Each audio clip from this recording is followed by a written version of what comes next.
Tonight on CTV News at 5. We can't shy away from that. All sports are costing more and more money. Sticker shock as hockey costs soar. Soccer scores the top spot nationwide. It's good for us as seniors to be involved in community. Staying social, connection is the best cure for seniors' isolation. You can come and get a personalized Braille manicure, and it's really a fun way to start conversations and increase awareness. Nail art hands-on fundraiser puts the spotlight on Braille. It's not a pity thing. It's not a, charity thing. It's genuine love. And Friends for Life. High school classmates are bound by a life-changing donation. Snow and flurries move into parts of the Maritimes tonight and Thursday. Live from the Maritimes News Center, this is CTV News at 5. Good evening and welcome to CTV News at 5. I'm Maria Penopalis. Thank you for joining us. First at 5 tonight, the price to play. Hockey may be Canada's game, but less and less kids are playing it these days. In fact, according to a new study, soccer is on the rise, making the beautiful game the most widely played sport in the country. As CTV's Callum Smith shows us, cost and accessibility have a lot to do with the shift. Hi there, Callum. Hi, Maria. That's right. Sports are expensive across the board for families, but as some will know all too well, hockey tops that list. Part of the reason soccer has been skyrocketing to the top when it comes to the most played youth sport in Canada. Sometimes when they're younger, you go on, say, Kijiji or Marketplace to pick up good quality used gear. Wayne Connor's son, Mark, is now 20 years old, and it's been an expensive journey keeping him in competitive hockey all those years. As a goalie, I always budget between $8,000 to $10,000 a year. That includes road trips, tournaments, hotel, and food costs. But that shouldn't be considered the normal, according to the Halifax Hawks. We shouldn't think about that as if you want to be in hockey, you've got to be playing at AAA and traveling to multiple tournaments. At this point in time, we should think about hockey as being accessible, and our recreation programs and our community programs, which have a much lower price tag. Still, he knows the cost is prohibitive to some, seeing a gradual decline in enrollment over the years. As a result, they've seen an uptick in their gear exchange program and financial assistance. It's gone up and up, and what we don't do is we don't kind of means test it.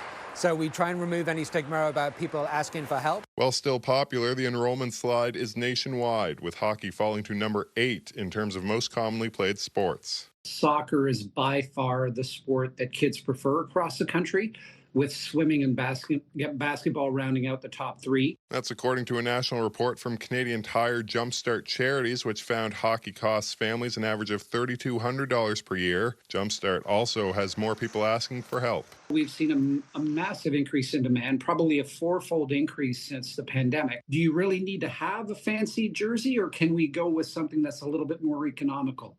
Is the tournament far away better than the tournament that's nearby? Soccer Nova Scotia knows all sports cost more these days, but the global game has become Nova Scotia's game. We're well aware that soccer is the largest participatory sport here in Nova Scotia, clocking in at over 25,000 members in 2025. A 23% jump in players since 2019 alone. However, that comes with challenges like needing more coaches, referees, and fields. We have a lack of capacity for indoor turf structure to help support that growth in the winter. Now, around 65% of Canadian kids are playing sports. Seeing health and social benefits across all sports, families spend an average of more than $3,000 a year on organized athletics. The Jumpstart survey found nearly 1/3 report stress about affordability. Maria. Just 1/3. Thank you, Callum. CTV's Callum Smith for us with these interesting numbers this evening. It actually brings us to tonight's web poll. We are asking, how important is cost when choosing to enroll a child in a sport? You have 3 options: very important, somewhat important, or not important. Go to ctvnewsatlantic.ca to weigh in and to see the latest poll results. All right, Todd Batt is standing by now with a look at the headlines. Hi there, Todd. Maria, somebody who had a goalie in the household, I can tell you it's like selling a sailboat. It's one of the best days when you're no longer looking for looking to buy pads. Any goalie parent will tell you that. Yeah. Wonderful while they're in it, but boy, it's expensive. We're going to start with a different kind of sport, and that is driving around Halifax. Lately, the traffic has been difficult. Any commuter will tell you that. The results of a new survey will not surprise any of those people. Numbers from TomTom's Traffic Index has found Halifax to be the third most congested city in Canada, behind Vancouver and Toronto. Why? We'll talk about that at 6. Power's back on for most people living along Nova Scotia's South Shore. They were in the dark for days following heavy snow earlier this week. Still, ahead at 6, there are questions and concerns from Bridgewater residents and the mayor over the impacts of the outage. And we'll have the story of a young Syrian shot while trying to flee his country's civil war when he was just 5 years old. He's been denied disability benefits in this country for over a year. His family says he still needs those to live out his dreams that he set when he came to Canada. You'll hear from them. CTV's Laura Brown has that story at 6 o'clock. Okay, the story of weather. Kayla Mitchell is in the Weather Center, and we're starting to feel the grips of that cold. Yes, it is a cold day across the region at this hour as we're moving into the first part of this evening. Most communities in the Maritimes are sitting several degrees below zero and -10 up in Edmundston in the northwest of New Brunswick. Of course, the winds picked up today as well to become breezy, even a little bit the gusty side. And that means that wind chill is and has been a factor. Looking at what it feels like right now, so wind chill values, it's feeling between -10 and -16 for much of New Brunswick at this hour. Feeling around the mid-minus teens for Prince Edward Island. And in Cape Breton, Sydney right now is feeling close to -19 with the wind chill. -14 around Tracadie, so that could be like areas from New Glasgow towards Antigonish. Feeling -8 at Halifax and -9 at Yarmouth. Here's a look at the winds out of the west and the southwest. They're being sustained mostly between around 10 and 25 kilometers per hour. They are higher for a few locations, a couple parts of the coastline and some higher terrain, as is showing with that wind gust of 56 kilometers per hour at Grand Etang in Cape Breton. Over on radar and satellite, we still have some flurries on the go for parts of Nova Scotia. As we move through tonight, though, there will be some further snow and flurries moving into the Maritimes. That right now is making its way out of the Great Lakes region and through the northeastern United States. The next stop will be here in the Maritimes, and I'll talk more about it when I'm back a little bit later on. Maria. Thank you very much, Kaylin. We'll see you in just a little bit. I want to tell you a little later in the show, a remarkable story of friendship. When one friend needed a kidney, the other answered. You don't want to miss it. That's coming up a little later. We also have these stories. I'm Avery McCray in St. John, where loneliness can hit hard, especially for seniors. A new report finds this trend to be taking place across the country, with a number of seniors experiencing isolation. We have the details, so keep it here on CTV News at 5. Hi, my name is Laura Kennedy, and coming up soon, I'll tell you all about CNIB and the 10 Spots Braille Nail Partnership, where you can get your own Braille manicure to support CNIB. Enjoy an unforgettable evening at the 2026 Inspired Gala and Auction February 18th in Halifax. Celebrate Special Olympic athletes, coaches, and volunteers, featuring special guest Loretta Claiborne. For tickets, visit specialolympicsns.ca.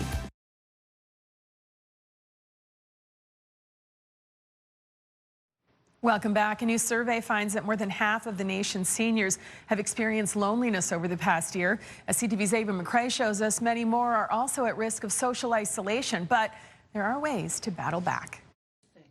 It has been a few months since Eileen McLaughlin took over as office manager for St. John's Seniors Resource Center, and the added social interactions have boosted her mental health. It really affects everything, your attitude, your energy level. I felt like I was at least 10 years younger almost as soon as I started here. A new survey by the National Institute of Aging found seniors are struggling.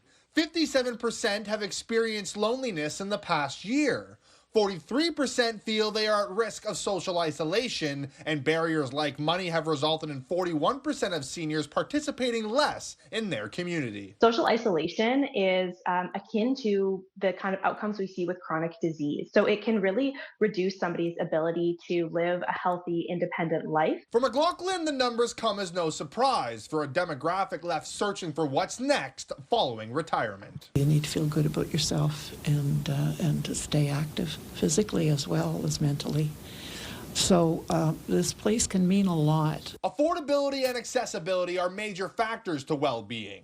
The Seniors Resource Center uptown and the Hive in Rothsay are places where seniors can hang out, play games, and socialize with one another at minimal cost. And it keeps my heart going as well, because I've met so many new people and I've made so many new friends. Diane O'Connor says places like these give older adults a chance to look forward to something rather than focus on another day home alone. Isolation is a killer. I mean, that's why in England they have a minister of loneliness. You know, and we need to look at that as a country and as a province. Because growing older shouldn't mean growing lonelier. Avery McCrae, CTV News, St. John. Isn't that the truth? Thank you so much, Avery. And by the way, today is Bell Let's Talk Day, a day our parent company, Bell Media, focuses attention on mental health in this country. If you are in crisis, please go to the closest hospital or call 911. And if you're thinking about suicide or extreme measures, call or text 988 toll-free anytime for help. Kaylin Mitchell joins us now. Time to take a look at how things are shaping up outdoors. It's a chilly one. It was a cold January day. We're going to have to get used to it, though, because there's some even colder temperatures ahead for the upcoming weekend. It was nice to see the sun break through a little bit, though, giving us this beautiful view here at the shoreline at Point Pleasant Park in Halifax. A lot more in the forecast after the break. Welcome back. Kaylin Mitchell joins us now. And Kaylin, I would say that today is very crisp. That might be the nice way of putting it. Yeah, a lot of people around the studio here noting that it felt very much like a winter day today across the Maritimes, especially with that wind. And they were feeling that in the Fredericton area for today as we take a look at our sunrise and sunset times. It certainly had a bite to the air. There's our sunrise sunset times for the provincial capitals. Now, as I mentioned, we actually have some even colder air. It's going to be on its way in for Friday night and for the upcoming weekend, becoming frigid or bitterly cold across the Maritime region. Taking a look at our weather systems map, barometric pressure is on the higher side for today. We were underneath a little ridge of high pressure from a weather system that made its way off the eastern seaboard of the United States. Now, in behind that, there is a low pressure system making its way over the Great Lakes region right now that has brought areas like southern Ontario, some snow. That is snow is making its way through the northeastern United States and headed our way here in the Maritimes. Now, before that, we still have some flurries in place for parts of New Brunswick, parts of Nova Scotia, and it does look like there's a little bit of a snow squall that has developed right around the northern shoreline of the Minas Basin. So be careful if driving through that area. You may run into some reduced visibility and some snow-covered roads. Now, taking a look at our forecast timeline for cloud cover and precipitation, it'll continue to be increasing cloudiness as we make our way through this evening and tonight. And there's the snow starting to show up as we get to around and after midnight. That's when snow and flurries are going to become more widespread for the Maritimes. And there'll be more that moves in and through the day on Thursday, though as temperatures rise for the province of Nova Scotia, the snow is expected to mix in with or turn over to some light rain. So how much are we talking about when it comes to accumulation? Well, let's start, first of all, with tonight into Thursday morning.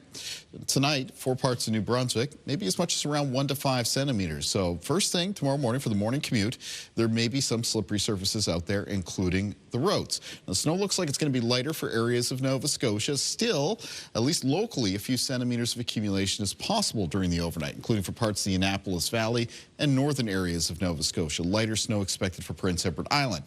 Then through the day on Thursday, there may be an additional 1 to 5 centimeters of snow that comes down for areas of New Brunswick, maybe another 1 to 5 centimeters of snow for Prince Edward Island, and for parts of Nova Scotia, mostly at higher terrain in the north and the east, another 1 to 5 centimeters. Other areas of Nova Scotia will mix with some light rain. Now, there's a couple pockets in New Brunswick that could finish with some totals, a little bit above the 10 centimeter mark, the higher terrain north of Fredericton, and one spot down just inland of the Bay of Fundy coastline. between around Hampton, St. Martin's, Sussex, and towards Elgin and Alma. Some indications there as well that there could be some pockets of some snow just over the 10-centimeter mark. Taking a look at winds in the forecast for tomorrow, they're going to be out of the west and the southwest. They'll be sustained in a lot of cases between 20 and 30 kilometers per hour, with a few gusts between 30 and 50 kilometers per hour. The southwest winds mostly for Nova Scotia, which is one of the reasons why that province is expected to become a little bit milder. Taking a look at the forecast for low temperatures for tonight, though, anything but mild. The lows will be a few to several degrees below the freezing mark, down around -12 for Prince Edward Island tonight, and a lot of lows between -10 and -16 for New Brunswick. Here's a look at the high temperatures in the forecast for tomorrow. A few parts of the south of New Brunswick could get onto the plus side of the scale by a degree or two. The rest of the province, though, remaining below zero. Charlottetown gets up to around +1, and the high temperatures for Nova Scotia for tomorrow between 2 and 5 degrees. Let's take a look at our weather watcher for tonight. And tonight's weather watcher is coming in from 9-year-old Lily Williams from Perth Andover, New Brunswick. Lily has sent us a drawing of a weather day that featured some sunshine, some rain, and as a result, a big rainbow. Thank you, Lily. And weather watchers can come in anytime to CTV Weather Watchers, P.O. Box 1653, Halifax, Nova Scotia, B3J2Z4, or email kaylin.mitchell@bellmedia.ca. Maria. Thank you, Kaylin. So it's Braille Literacy Month, and a Halifax nail salon is raising money and awareness. CTV's Mike Lamb takes us to the 10 spot, where a special fundraiser is right at your fingertips. Today we are launching the Braille Nails campaign. So CNIB, in partnership with the 10 Spot, have this month-long campaign to celebrate Braille Literacy Month. Between now and February 15th, you can come get a personalized Braille manicure, and proceeds will be going toward CNIB. Braille Literacy Month is a way to celebrate Braille and to try to increase education and awareness around the importance of it still today. Hands wave, hands shake, hands point, snap, swipe, and fidget, and hands read. Braille is one of the ways that many people who are blind read and write. And although we do have wonderful pieces of technology, which are great, it doesn't replace Braille. Just as we encourage, children who are sighted to learn to read and write, we want to do the same with children with sight loss as well. So ensuring that they're getting that access as well and able to have some more independence and accessibility. You can come and get a personalized Braille manicure, and it's really a fun way to start conversations and increase awareness about Braille, its importance, celebrating it, and really conversations as well around creating a more accessible world for all. CNIB reached out to the 10 Spot, went through the process of a few different ways to be able to create Braille on our clients' nails.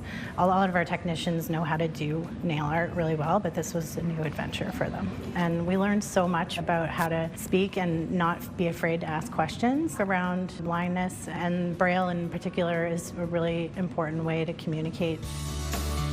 Starting from my right to left, it spells out love always. And so I can run my fingertips across it and actually feel the Braille bumps there. It's a really neat tactile experience and just a fun conversation starter.